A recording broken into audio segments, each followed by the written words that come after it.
Bonjour.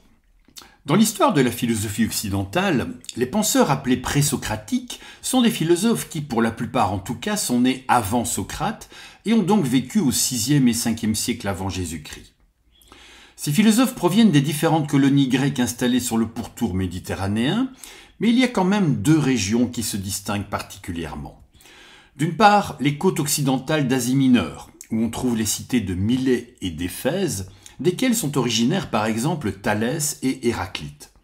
Et d'autre part, les côtes d'Italie du Sud et de Sicile, où on trouve notamment les cités de Crotone, Élée et Agrigente, auxquelles on peut associer par exemple les noms de Pythagore, Parménide et Empédocle.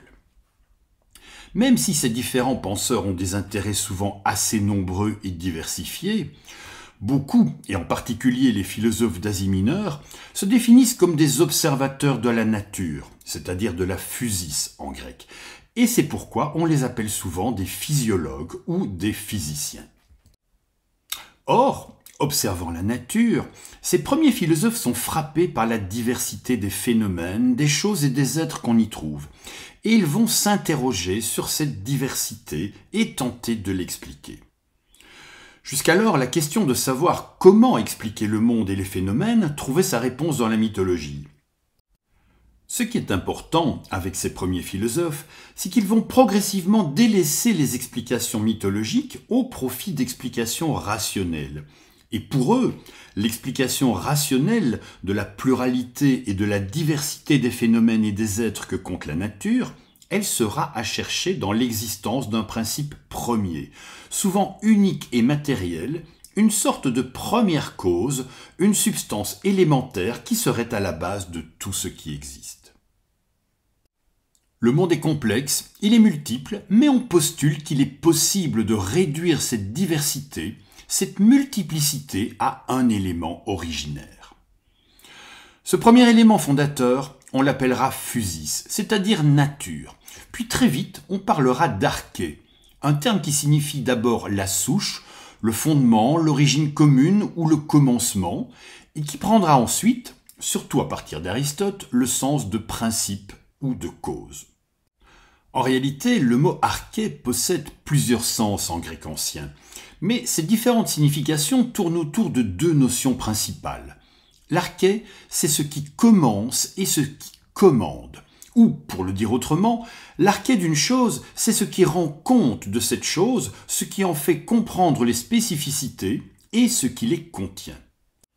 En français, c'est d'ailleurs surtout le sens de commandement et de pouvoir que l'on retrouve aujourd'hui dans les termes qui utilisent la racine grecque arché. C'est ainsi par exemple qu'un architecte est celui qui littéralement commande au constructeur, au charpentier. Un archevêque, c'est, dans la hiérarchie ecclésiastique, un homme qui possède un statut supérieur à celui des évêques.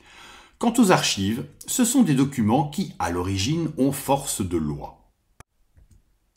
Chez les philosophes présocratiques, l'arché désigne donc ce qui est à l'origine des choses et du monde, la substance ou l'élément qui constitue les choses, qui les commence et qui les commande. Pour Thalès, cet élément ce sera l'eau. Pour Anaximandre, à qui on attribue d'ailleurs souvent la paternité de la notion d'arché, ce sera l'apeiron, c'est-à-dire l'infini ou l'illimité, tandis que pour Pythagore, ce sera le nombre. Pour Héraclite, ce sera le feu, pour Anaximène, l'air, et pour Empédocle, ce sera à la fois l'eau, la terre, l'air et le feu, qui se combineront et se sépareront sous l'effet de deux forces antagonistes, l'amour et la haine. Mais en définitive, que ces éléments originels soient l'eau, le feu, l'air ou d'autres encore, cela n'a que peu d'importance. Et surtout, cela ne change rien à l'idée générale. Ce qui est important dans cette démarche, c'est qu'on propose désormais, comme principe d'explication du monde, quelque chose de rationnel. On postule l'existence d'un principe fondateur, un élément d'où procède le réel dans son entièreté. La force de ces premiers philosophes est d'avoir choisi de tourner progressivement le dos aux explications irrationnelles du monde et des phénomènes, comme par exemple les mythes et les interventions divines, pour proposer un modèle d'explication du monde qui se veut rationnel. Et c'est là un tournant décisif dans l'histoire de la pensée, un tournant qui suffit à justifier qu'on parle de révolution idéologique et de naissance de la philosophie. Je vous remercie d'avoir regardé et écouté cette courte vidéo et je vous invite à rester curieux et ouvert, à faire preuve d'esprit critique, mais aussi à profiter de la vie.